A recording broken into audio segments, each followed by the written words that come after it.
Di dalam hadis Bukhari, may yuridillahu bihi khairan, yang terkenal kan yufaqihu fiddin, itu yang terkenal. Ternyata ada dua modelnya.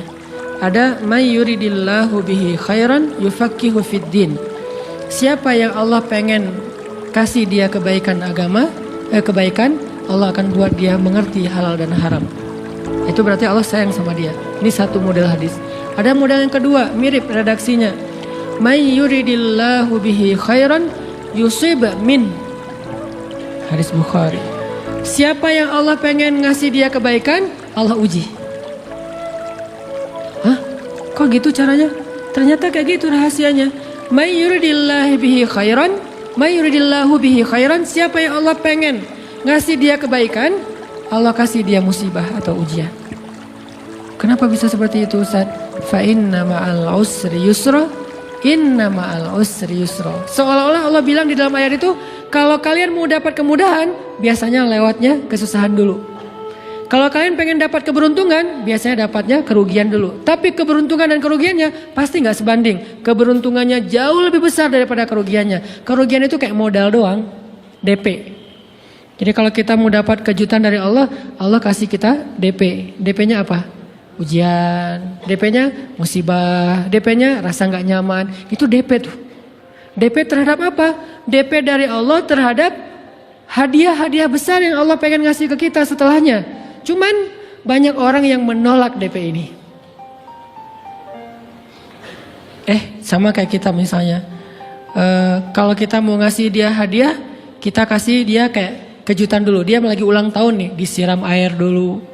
Setelah itu dikasih hadiah-hadiah yang mahal. Rela gak disiram air demi hadiah? Rela, udah siramin lagi aja. Kalau setelahnya ada hadiah. Yang kita gak rela, kalau setelah disiram, disuruh bersih-bersih sendiri dan gak dikasih apa-apa, kan gak rela tuh.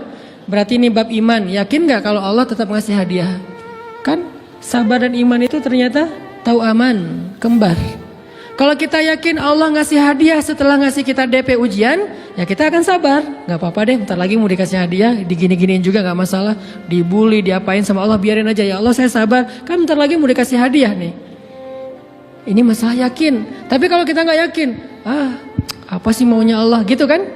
Begitu kalimat ini keluar, maka yang muncul setelahnya adalah mengeluh, berputus asa, dan gak akan sabar menghadapi ujian.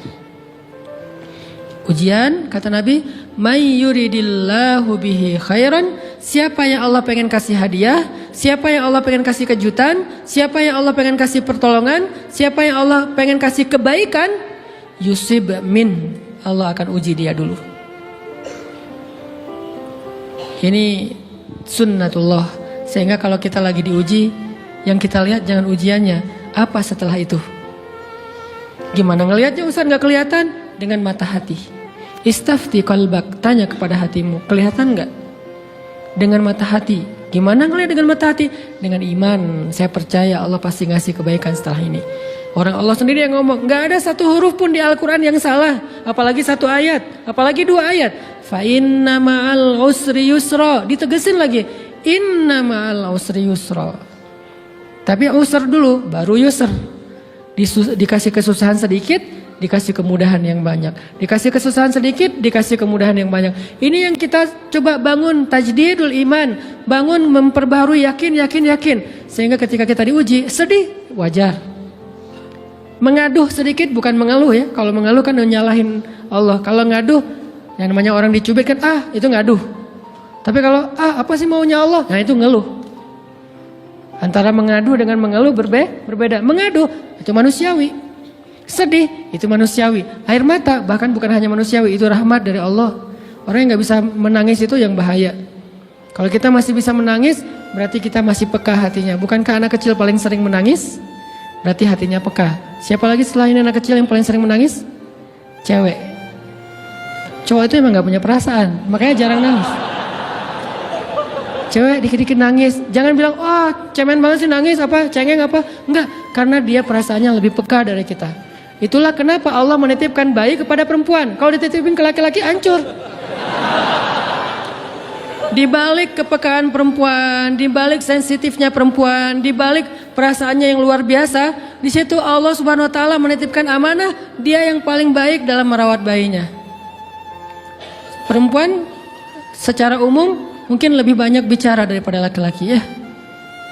Walaupun ada orang yang perempuan pendiam banget, ada yang nggak ngomong sama sekali, misalnya diem-diem aja, ada. Tapi secara umum perempuan lebih banyak berucap daripada laki-laki. Emangnya ini kekurangan? Bukan. Ini kelebihan. Kalau dia berikan itu dalam hal yang tepat. Apa yang tepat? Mendidik anak. Justru karena perempuan banyak ngomong, lebih baik dalam mendidik anak daripada laki-laki. Laki-laki itu kurang mendidik, kurang mengedukasi kepada anak dengan usia tertentu karena dia jarang memahamkan.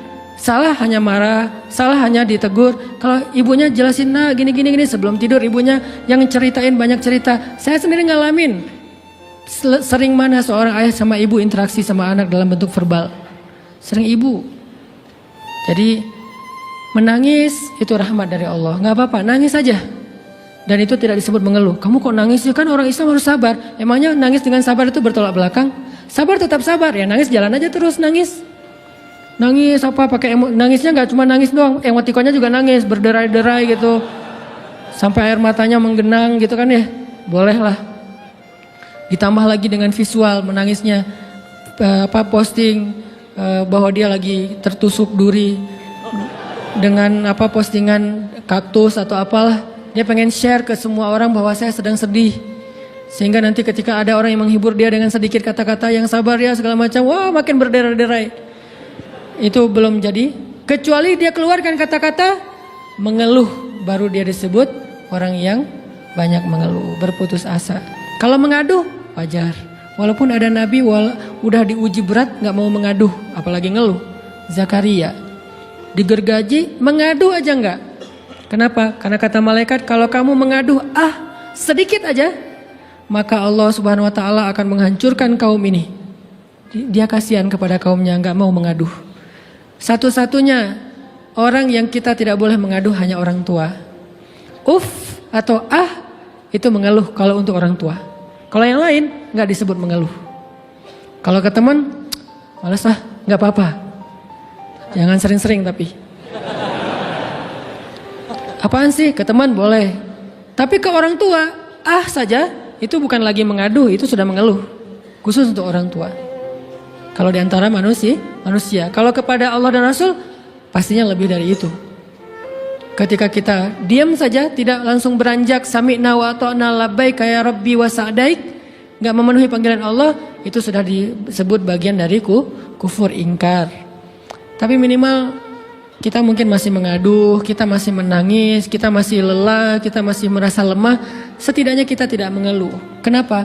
Kita percaya Allah kalau mau ngasih hadiah kepada hambanya, DP-nya itu ujian. Dan yakinlah hadiahnya minimal 10 kali lipat lebih baik daripada ujian itu. Minimal, karena nggak ada amal soleh yang dibalas di bawah 10 kali lipat tuh nggak ada.